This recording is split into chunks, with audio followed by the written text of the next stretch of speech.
Antes de nós entrar então na mensagem, vamos fazer uma oração. Vamos ficar de pé, por favor, vamos fazer uma oração novamente. Deus maravilhoso, queremos louvar a Ti, agradecer a Ti por nossas vidas e por esse momento que é especial estarmos juntos como família, como irmãos em Cristo. Senhor, sabemos que o Teu propósito para os nossos dias é muito maior do que a gente enxerga, é muito maior do que aquilo que nós imaginamos. Que nós possamos entender a Tua vontade e aceitar essa Tua vontade. Ministra, Senhor, através do Teu Espírito Santo, o coração de cada um nessa manhã, que todos possam ser edificados, ó Pai. Que essa palavra, Senhor, seja instrumento para a transformação na vida de cada pessoa, inclusive na minha, Senhor. Me usa a mim, ó Pai, como ferramenta, ó Pai, para transformar, para ministrar essa palavra, para transformar a minha vida e talvez ajudar a outras pessoas também a serem transformadas, ó Pai. Mas sabemos que é pelo sangue de Jesus Cristo, sabemos que é pelo poder do Senhor que cada um é transformado, que cada um é renovado constantemente. Por isso entregamos a Ti, ó Pai, esse momento, e que seja para a Tua honra e glória, Pai. Em nome de Jesus Cristo. Amém, Senhor. Nós já há algum tempo, nós saímos de uma igreja comunitária para uma igreja metropolitana. Eu vou explicar para vocês melhor o que é isso. Uma igreja comunitária é um grupo menor de pessoas, onde o máximo aí é 50, 60 pessoas, onde todos se conhecem bem, todos se visitam, fazem refeições juntos seguidamente, fazem viagens juntos e piqueniques, etc. Compartilham a Bíblia todos juntos. Nós fomos uma igreja assim no passado. Eu lembro que uma vez fomos numa excursão para o zoológico, né? Tinha várias pessoas, não me deixaram lá, me trouxeram de volta. Mas nós fomos lá, foi muito legal a gente visitar o zoológico. Então, aquele tempo era uma igreja comunitária, onde todo mundo, né, se conhecia, iam de casa em casa, fazia piquenique junto, nós íamos nas associações, né, no domingo assim de manhã, cada um levava né, a sua cestinha de piquenique, né, tipo chapeuzinho vermelho, e todo mundo ia e ficava junto, passava o dia junto. Isso foi lá mais para trás, né? Hoje nós somos uma igreja considerada metropolitana. Por quê? Porque é um grupo de mais de 100 pessoas. 100, 200 pessoas ou mais é considerado um grupo metropolitano. Então como é que é esse grupo, essa igreja metropolitana? É um grupo maior de pessoas, logicamente, né? Muitos não se conhecem bem, poucos se visitam, poucos fazem refeições juntos, viagens juntos e piqueniques é raramente, poucos ou a maioria não consegue compartilhar a Bíblia juntos, todos juntos, né? Conseguem vir para uma celebração e ouvir uma mensagem. Isso é diferente de compartilhar. Compartilhar é você ouvir e falar, você conversar. É um pouco diferente. Então, por causa do número maior de pessoas, chega a um ponto que não pode ser mais uma igreja comunitária. Então, isso é interessante nós entendermos isso. Talvez na cabeça de muita gente, por um bom tempo, ficou-se essa ideia que nós ficamos vivendo esse momento. E hoje a gente tenta fazer isso ainda, mas está cada vez mais difícil. Está cada vez mais difícil. Então o que nós precisamos hoje? Nós precisamos que alguns cuidem dos outros. Isso chama-se pastoreamento. Alguns cuidar dos outros. Existe um conceito muito errado sobre o nome pastor hoje.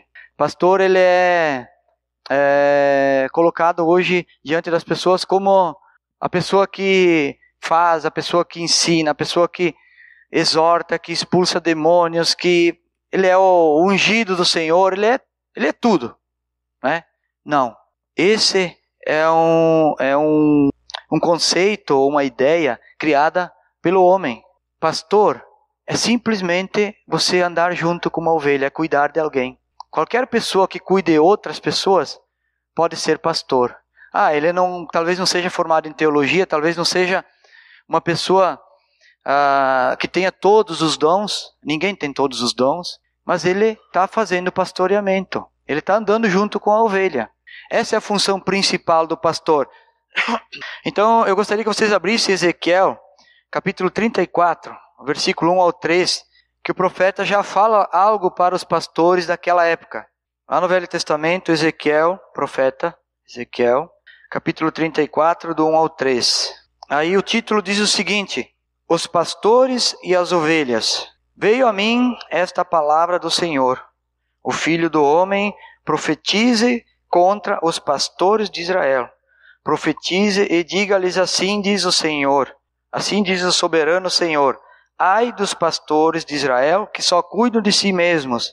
Acaso os pastores não deveriam cuidar do rebanho?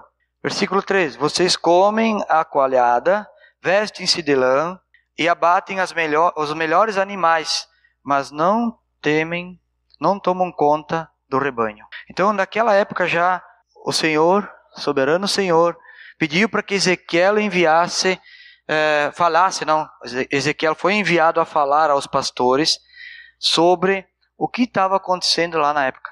Os pastores já não estavam mais cuidando das ovelhas, estavam cuidando dos seus próprios interesses. De si mesmos eles estavam cuidando.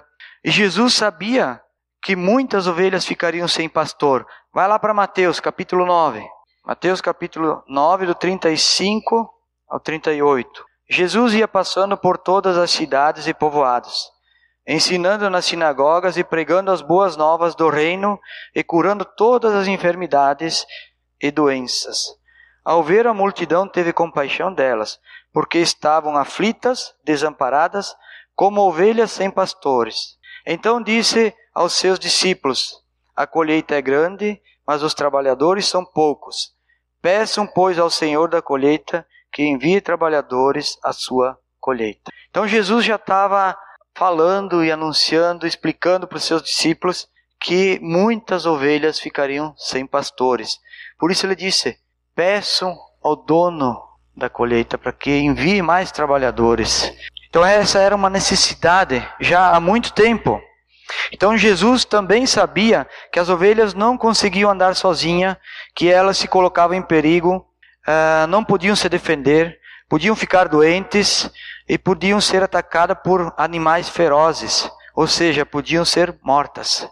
Resumindo, uma ovelha precisa de um pastor, precisa fazer parte de um rebanho. Eu tinha separado um videozinho para colocar para vocês, mas o vídeo era muito ruim e por alguma razão o vídeo não copiou no pendrive, não sei, Deus não quis que o vídeo viesse, né?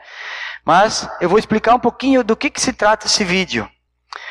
Eu creio que muitos de vocês já viram hoje no YouTube, já viram na internet, na televisão, os absurdos que estão cometendo as pessoas que usam esse nome de pastor, né?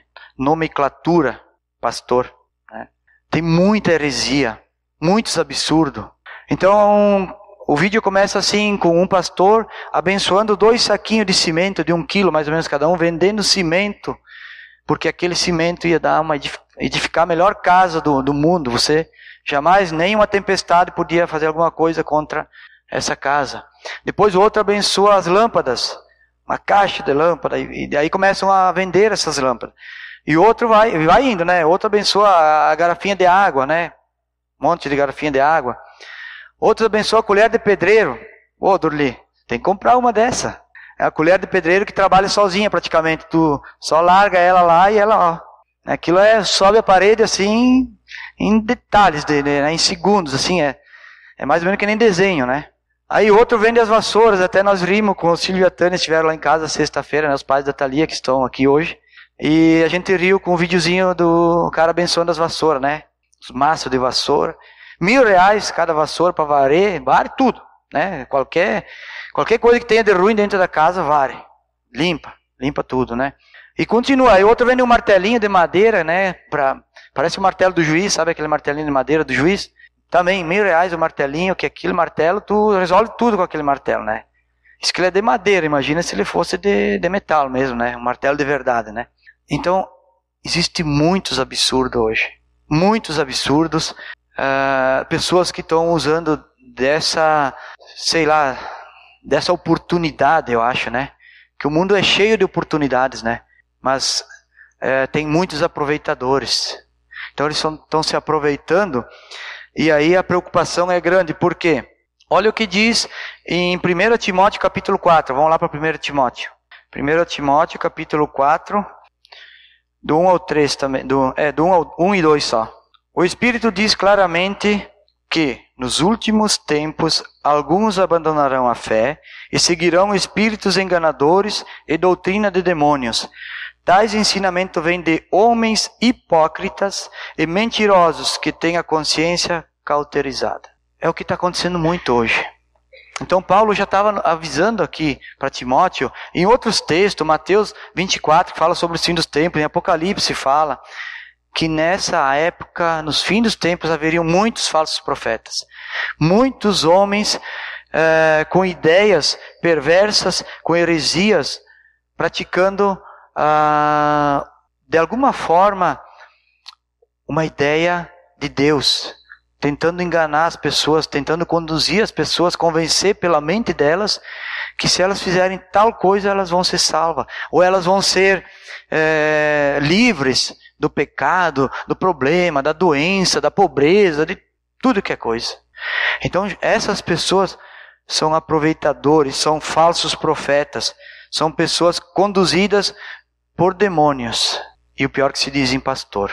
Isso é o que a Bíblia diz, são lobos em pele de ovelhas. Alguns nem estão em pele de ovelha mais, já tiraram até a pele da ovelha, está escancarado.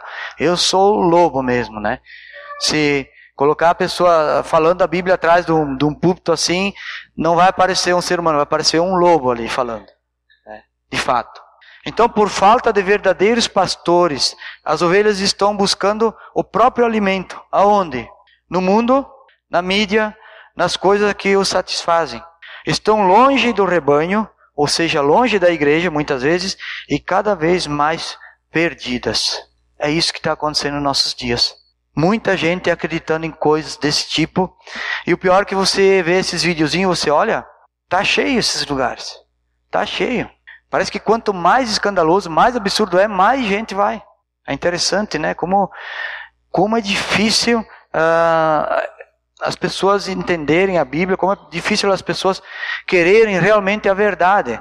Elas preferem, às vezes, ser iludidas, porque elas acham que vai ser uma maneira de tapar, de amenizar, de massagear aquela dor, aquilo que está acontecendo com ela, mas elas estão iludidas, estão sendo enganadas. Quem é o bom pastor? Jesus é o bom pastor. No Evangelho de João, abre o Evangelho de João, capítulo 10. Evangelho de João, capítulo 10, do 10 ao 15. O ladrão vem apenas para roubar, matar e destruir. Eu vim para que tenham vida e a tenham plenamente. Eu sou o bom pastor. O bom pastor dá a sua vida pelas ovelhas. O assalariado não é o pastor a quem as ovelhas pertencem. Assim, quando que o lobo vem, abandona as ovelhas e foge. Então o lobo ataca o rebanho e dispersa. Ele foge porque é assalariado e não se importa com as ovelhas. Eu sou o bom pastor, conheço as minhas ovelhas e elas me conhecem. Assim como o Pai me conhece e eu conheço o Pai. E dou a minha vida pelas ovelhas. Esse é o exemplo de pastor. Jesus é o bom pastor. Ele é o cara que conhece as ovelhas e as ovelhas as conhecem. Então quando vem o lobo, quando vem o perverso, quando vem o inimigo, o pastor não foge. O pastor fica. O pastor protege as ovelhas. Procura fazer o melhor que pode. O que hoje tem acontecido? Por que muitos pastores hoje eles são assalariados e eles estão em busca apenas de dinheiro e reconhecimento? Esse é o grande problema hoje. Eles se formam num seminário, numa faculdade de teologia, se enchem de conhecimento, mas não se formam com as ovelhas. Eles não aprendem com as ovelhas. Eles não estão aí para servir as ovelhas. Ao contrário, eles exigem que as ovelhas os sirvam. Você já pensou em colocar uma pessoa a aprender a tocar um instrumento sem alguém estar ensinando? Pelo menos o começo. Ou alguém ser médico sem um professor ensinar? Ou alguém ser pedreiro, como nós falamos antes, sem alguém ensinar como é que se faz uma obra, uma construção?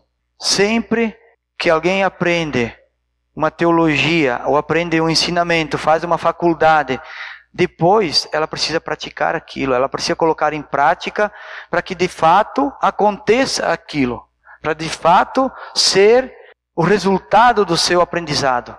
Se ela não tiver esse tempo de prática, ou ela não vai saber fazer, ou ela nunca vai usar aquele conhecimento. Então é difícil ensinar um pastor sem ovelhas. Qualquer um de nós aqui, quem que já foi pastor de ovelha aqui? Ninguém?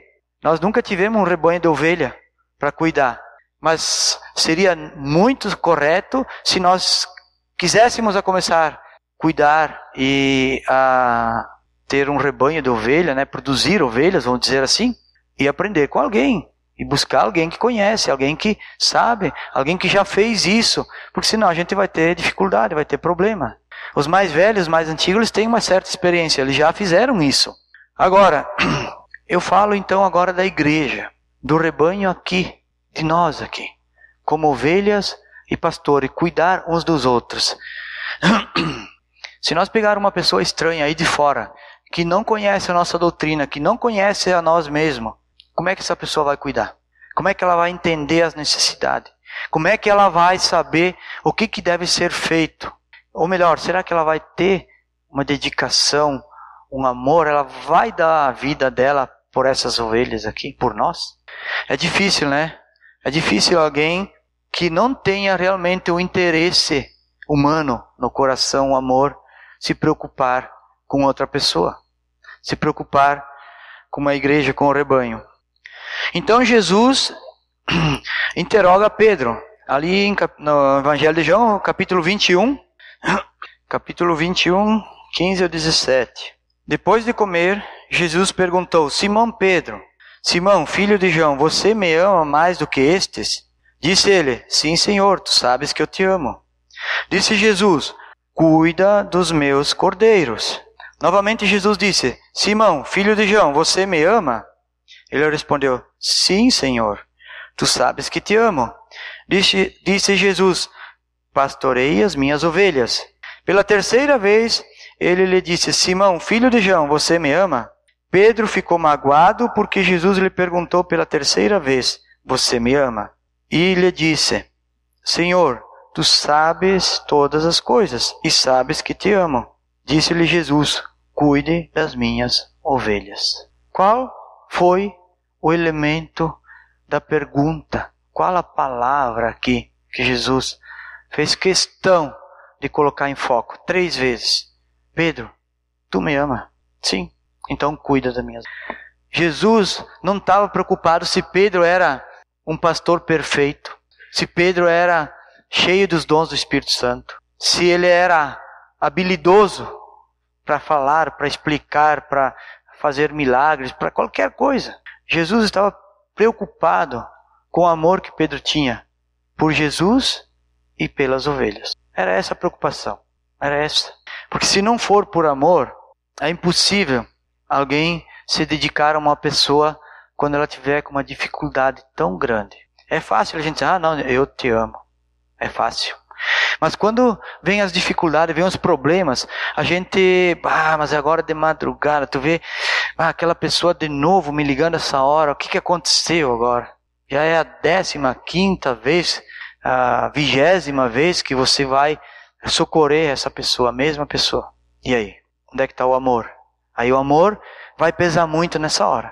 O amor vai pesar muito. Então, primeiramente, para ser um pastor, para pastorear, a pessoa precisa ter amor. Não é errado uma pessoa receber um valor para cuidar. Porque tem muitos hoje que são assalariados, de fato. O errado é a pessoa fazer isso só pelo dinheiro.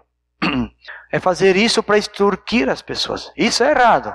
Agora, se a pessoa depende de um salário para poder fazer essa obra, mas está fazendo com amor, está fazendo com honestidade, não é errado. Aí tudo bem. Mas o problema é que hoje não é isso que se faz.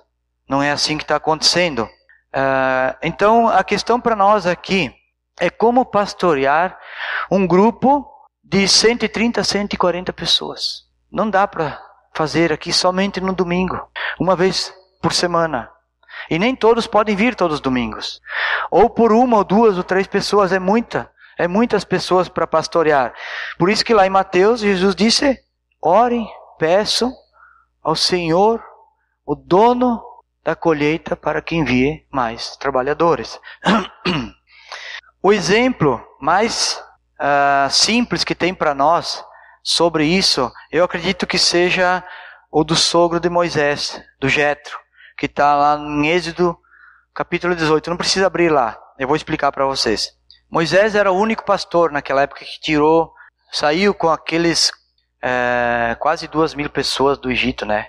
Que eram 600.000 homens e mais mulheres e crianças, dava, sei lá, 1.500 pessoas ou mais. E aí as pessoas faziam uma fila para serem atendidas por Moisés.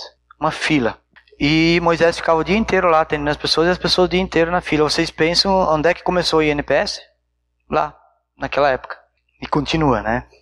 Então Jetro chegou e viu aquele absurdo. O sogro de Moisés disse: o que tu estás fazendo?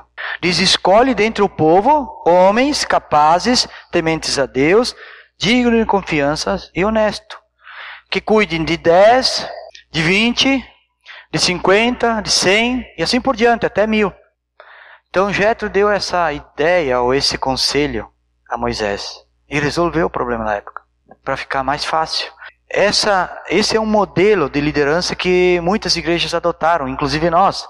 Nós temos que colocar pessoas capazes, pessoas fiéis sempre para liderar grupos. Hoje nós temos os células. Os jovens têm o seu líder de célula, tem os grupos de célula e vai muito bem. Nós temos liderança, nós temos ministérios, temos líderes de ministério. É mais ou menos esse sistema aqui. Pessoas que estão à frente organizando, né, grupinhos de 10, de 15, né, e assim por diante. E aí esses de 10 e de 15 se reportam aos de 50, e os de 50 aos de 100, e os de 100, e assim por diante. Era assim que era a ideia lá no deserto aquela vez. Mas só que lá eles tinham uma facilidade maior do que nós, por incrível que pareça. Eles estavam todos juntos. Lá eles estavam vivendo em um acampamento. Eles não tinham que pegar um carro e sair do Aparecida para ir lá no Tamandaré, por exemplo. Eles não tinham que parar na sinaleira. Não tinham, né, esse congestionamento de veículos que nós temos hoje. Então naquela época eles tinham um pouco mais de facilidade de unir as pessoas e ficar junto com as pessoas. Mas mesmo assim era muita gente. Era muito difícil. E hoje eu digo para vocês, qual é que é a maior dificuldade que nós temos hoje? É o ativismo, é a nossa correria do dia a dia. Não é nem só porque nós vivemos numa cidade metropolitana, onde fica distante, onde tem uma certa dificuldade de locomoção. Hoje a dificuldade maior nossa é o ativismo, é os compromissos. Vocês sabem como é difícil marcar um encontro com alguém. Você marcar, vamos nos encontrar quinta-noite. Quinta-noite. Tá, beleza. Aí chega na terça-feira, você conversa no domingo. Na terça-feira, quinta surgiu um imprevisto, eu vou ter que viajar, não vou estar aí. Vamos marcar para semana que vem. E assim vai. É muito difícil. E quanto maior o grupo de pessoas, mais difícil vai ser. Mas nós precisamos viver em comunidade. Nós precisamos viver em comunidade. Foi para isso que Deus criou a humanidade. Para viver em comunidade. Tem dificuldade? Estamos vivendo a era dos fins dos tempos? Estamos vivendo cheio de coisas? Sim, tudo isso. Mas nós precisamos encontrar formas. Nós precisamos renovar os nossos projetos para poder aperfeiçoar e encontrar maneiras de continuar a nos encontrar, a ter essa comunhão. Nós precisamos encontrar esse jeito novo de vida nesse mundo tão louco que a gente vive. O último texto que eu quero abrir com vocês aí, Efésios. Vamos lá para Efésios capítulo 5. Efésios capítulo 5, do 15 ao 21. Então aqui Paulo fala, já lhe dá o título aqui, a vida em comunidade. O título desse parágrafo é a vida em comunidade. Tenha cuidado com a maneira como vocês vivem, que não seja como insensatos, mas como sábios, aproveitando ao máximo cada oportunidade, porque os dias são maus. Portanto, não sejam insensatos, mas procurem compreender qual é a vontade do Senhor. Não se embriaguem com o vinho que leva à libertinagem, mas deixe-se encher pelo Espírito, falando entre si com salmos, hinos e cânticos espirituais, cantando e louvando de coração ao Senhor, dando graça constantemente a Deus Pai por todas as coisas em nome do nosso Senhor Jesus Cristo. E o 21, sujeite-se uns aos outros por temor a Cristo. Olha esse texto, a riqueza desses 5, 6 versículos aqui. Como é que é para viver em comunidade? É para nós vivermos sem sermos insensatos. O que é um insensato? Insensato é uma pessoa imprudente, desequilibrada, tola, que age sem pensar. Isso é um insensato. Nós temos que viver sendo sensatos. Um bom exemplo de sensatez é uma mulher chamada Abigail, lá em 1 Samuel capítulo 25. Olhem em casa, leiam em casa, que vocês vão entender por que ela é considerada uma pessoa sensata. Teve muitos outros, é lógico, né? Mas eu só dei esse exemplo. Então o que nós precisamos fazer? Primeiramente, não sermos insensatos, vivermos como sábios. Sábio é aquela pessoa que exerce aquilo que aprendeu da palavra de Deus. Faz exatamente aquilo que Deus quer. É uma pessoa considerada sábia. Ouve a palavra, lê a palavra e a coloca em prática. Isso é sábio, né? O tolo não. Não precisa nem ir para a palavra, né? Mas se você estiver num prédio de 15 andares e resolver de pular para baixo, o tolo pensa, eu vou pular. E pula. O sábio pensa, mas se eu pular, eu posso morrer. Eu vou me arrebentar. Os dois sabem da verdade. O tolo também sabe que vai acontecer. Mas o tolo pula. O sábio usa da sabedoria e não pula. Entende? Então, por quê? Porque o tolo ele é imprudente. Eu vou contar só uma historiazinha. Quando eu era tolo, que eu não conhecia a palavra, eu era meio que um jovem, meio fora da casinha ainda. Um dia eu cruzei por cima com a minha antiga namorada e futura esposa, e agora a permanente esposa, Dona Fátima. Nós atravessamos o Arco do Rio das Antas, de um lado ao outro. Claro, não aconteceu nada, mas podia. Isso é tolice.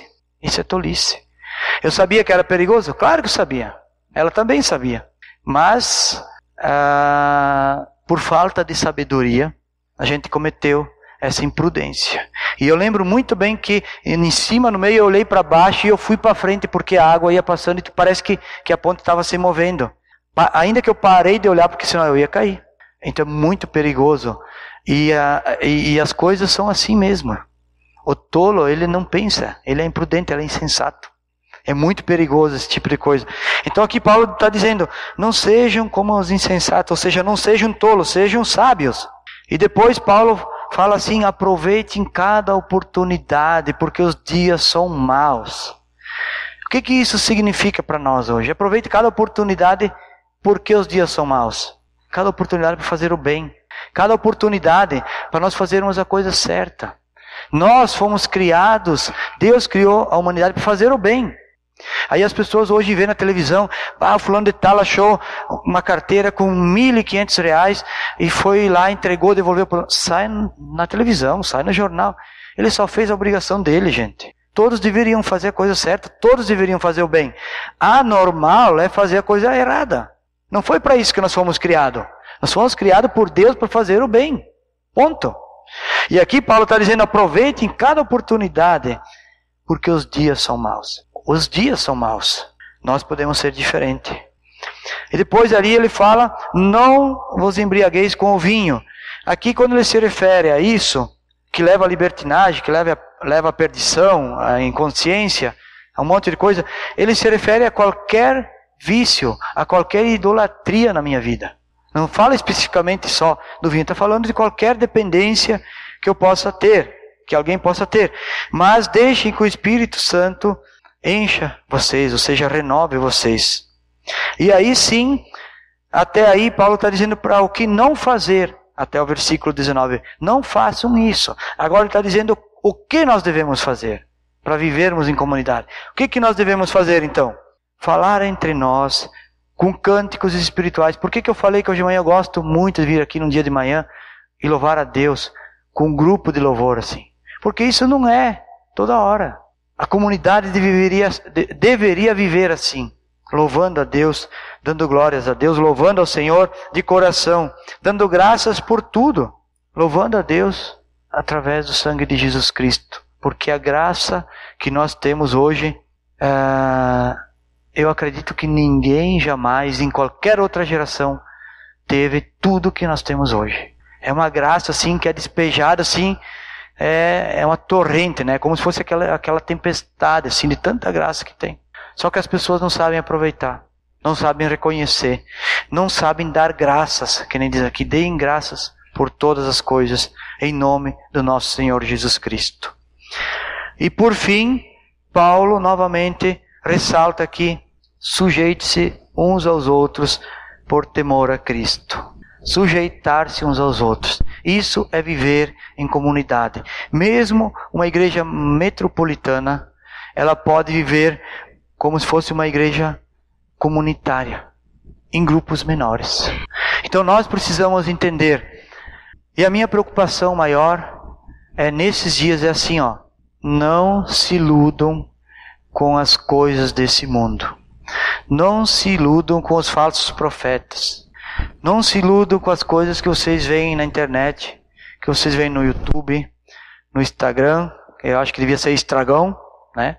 Não se iludam com o que vocês veem no Face e assim por diante. Na Sky, não se iludam porque hoje a verdade está sendo distorcida completamente. E aqueles que se mantêm firmes e fiéis na palavra, cada vez vão ter mais dificuldade de se manter unidos, juntos e na fé. Por isso nós precisamos ser prudentes. Não podemos viver como insensatos. O insensato busca todas essas coisas. O insensato ele vai atrás de tudo que é novidade, mas é só ilusão. Então esse é o recado que eu queria deixar hoje sobre pastoreamento. Nós precisamos sim pastorear as pessoas de coração, fiel. Dar a vida pela pessoa não significa que eu vou morrer por outra pessoa. Eu vou morrer pelo meu amigo Fernando. Se eu morrer depois que eu estou morto, eu não vou servir mais para nada para ele. Se eu estou ajudando ele, ele está precisando de mim, o que adianta eu morrer por ele? Mas significa eu abrir mão da minha vida, de muitas coisas, para dar atenção, para andar com ele, para ajudar naquilo que for necessário. Significa abrir mão. Isso é morrer para mim mesmo. Abrir mão. Isso é a coisa mais difícil para nós nos nossos dias, né? Abrir mão do meu conforto, do meu ego, de todas as coisas, para poder ajudar outra pessoa. Isso é o verdadeiro pastor. O pastor que se importa com as ovelhas, com as outras pessoas. Vamos orar? Obrigado, Senhor, porque a Tua palavra ela é viva e eficaz. E porque nós temos muitos exemplos, Senhor, de como devemos agir, de como devemos viver em comunidade. A Tua palavra, Senhor, ela nos corrige, ela nos orienta e ela nos conduz. E que nós nunca deixamos, Senhor, de ver, de meditar na Tua palavra, sempre que possível, seja de dia, seja à noite, Pai, em oração, em comunhão contigo, para entender qual é o Teu propósito para nossas vidas. Sabemos que aqui, nesse mundo, Senhor, estamos sujeitos à influência do mundo e de Satanás, às ciladas, às armadilhas das pessoas que se aproveitam, Senhor, dos mais humildes, dos que não entendem muitas vezes o verdadeiro significado do pastoreio, o verdadeiro significado da Tua palavra, que leva à libertação. E muitos se tornam escravos dessas pessoas aproveitadoras. Senhor, abre os olhos de cada um, os nossos olhos, Pai, para que a gente não caia nesse tipo de sabotagem, enfim, Pai. Nós pedimos a Ti, cuida de nós e guarda nossos corações. Em nome de Jesus Cristo. Amém, Senhor.